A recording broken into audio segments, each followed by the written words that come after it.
आज हम लोग पैरेलल डायमेंशन के बारे में पढ़ेंगे। जैसा कि आप लोग अब तक जो भी ड्राइंग बनाए हैं उसमें डायमेंशन आप लोग ऑलरेडी दिया है, परंतु पैरेलल डायमेंशन क्या होता है और इसके बारे में अब जानेंगे आज। जैसा कि एक हमने इसे एक केंद्र बिंदु से खींचा जाता है और यह दूसरी रेखा के समानांतर होता है। जैसे हम कभी भी आप लोगों को इससे पहले जैसे पढ़ा चुके हैं कि कोई भी ड्राइंग या कोई भी जाप बिना डायमेंशन का नहीं बना सकता। जाप बनाने से पहले डायमेंशन का होना अति आवश्यक है। जाप नहीं, यदि आप ड्राइंग भी बनाएंगे तो उसके बनाने के लिए सब डायमेंशन होना जरूरी है। जैसे यही एक आपको प्लेट के अंदर इतना कटआउट बताया गया है और डायमेंशन किस तरह से दिया जाता है उसके बारे में आज आपको हम बता रहे हैं। जैसे कि पैरेलल डायमेंशन क्या कहलाता है और संयुक्त डायमेंशन क्या कहलाता है तथा सहनशीलता चेन डायमेंशन क्या कहलाता है। ये डायमेंशनिंग अलग अलग तरीके हैं। चेन डायमेंशन दूसरे दिन हम बताएंगे आपको। आज आपको पैरेलल डायमेंशन के बारे में हम बता रहे हैं। आप इससे पहले आप लोग जैसे कि ट्रायंगल दैट मीन्स त्रिभुज का, चतुर्भुज और षटभुज इत्यादि ड्राइंग बनाए हैं और उसमें भी आप लोगों ने डायमेंशनिंग दिया है।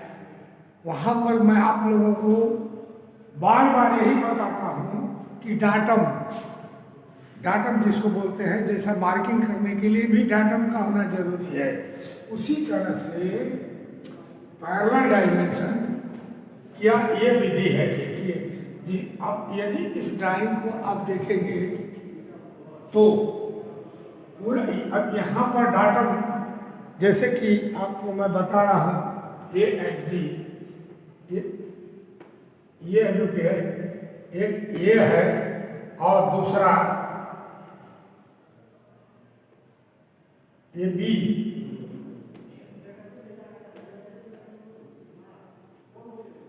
अब देखिए डायमेंशन जो कि है ये ए, यहाँ पर जो ए दिया हम दैट मीन्स इस जाप का जो हमने ड्राइंग बनाया है और इसमें फेस, जैसा कि आप लोगों को प्रैक्टिकल हम कराते हैं तो पहले जाप को क्या कहते हैं, रगड़ करके आप ट्राई स्क्वायर से मेजरमेंट करके राइट एंगल बनाइए। राइट एंगल मीन्स 90 डिग्री में इस फेस को बनाइए जिसको हम डाटम सरफेस कहते हैं।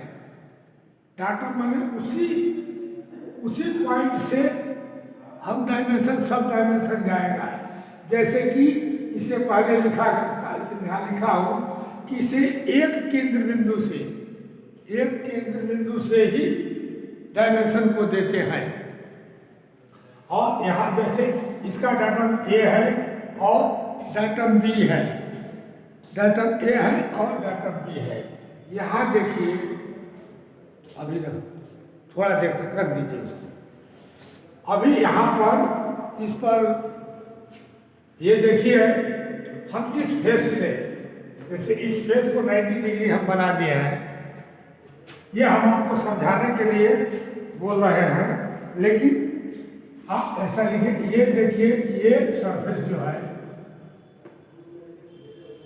ये 90 डिग्री हो गया है, मतलब इस जाप का ये सरफेस इसीलिए गाढ़ा बना दिया।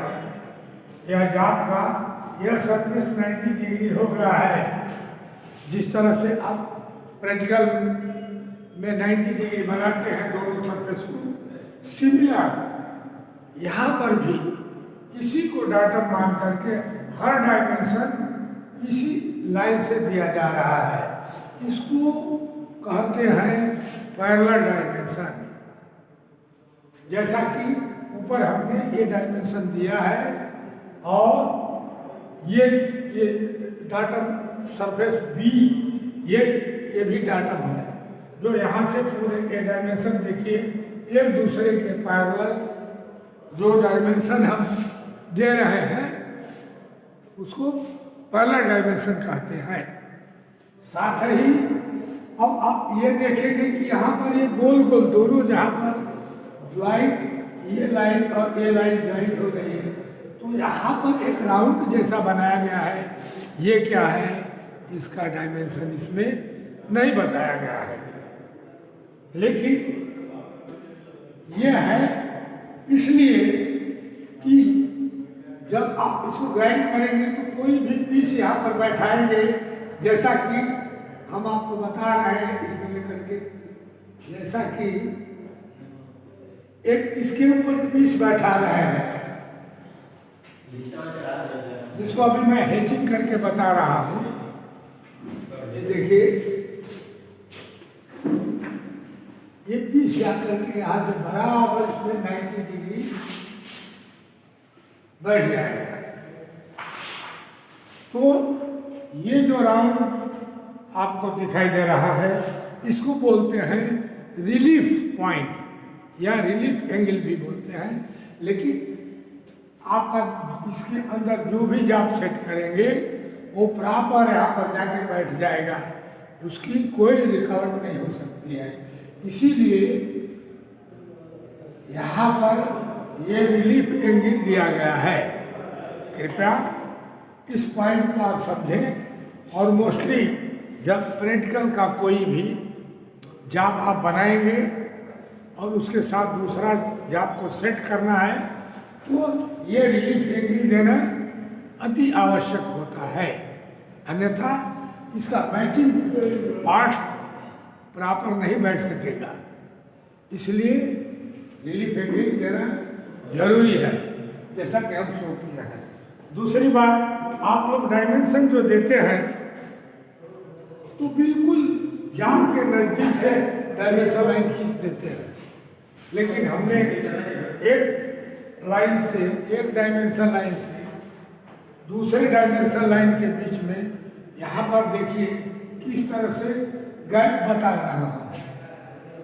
तो आप लोग भी जब ड्राइंग बनाएंगे तो इसको फॉलो करेंगे। तो this is called a parallel dimension. Parallel means each other line is always parallel with other। एक लाइन से दूसरा लाइन पैरेलल जा रही है और ये datum A and datum B surface से ही पूरा डायमेंशन जा रहा है। इसीलिए मार्किंग जब आप करेंगे जाब के ऊपर तो आपको भी डाटम सरफेस 90 डिग्री करना अति आवश्यक होगा। ये सब चीज़ें बहुत इम्पॉर्टेंट होती है, इसको समझने का आप लोग कोशिश करें। जैसा कि हमने ये लाइन खींचा है, देखिए प्लेट जो इतना बड़ा आपका प्लेट है, ये